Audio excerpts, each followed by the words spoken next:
Protests against the Iraq War topped 375,000 in 2003, counting events in multiple cities. The next year, 800,000 people marched on Washington for women's reproductive rights. Obama's election then sparked grassroots conservative action. 70,000 gathered for a massive Tea Party event in Washington in '09. Another 80,000 came back the next year for Glenn Beck's big Washington rally. Now, the largest gatherings have not been confined to Washington, D.C. It was about 100,000 protesters that gathered for labor rights in Wisconsin in 2011. You may remember that fight against Governor Scott Walker's plan to crack down on unions.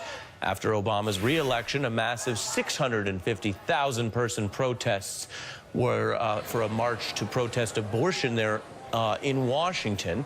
Those are, by our count, some of the largest gatherings on record, and they got many politicians' attention.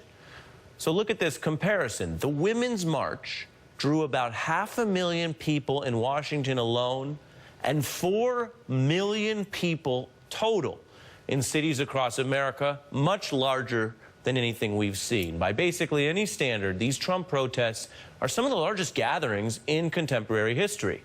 So what will they lead to?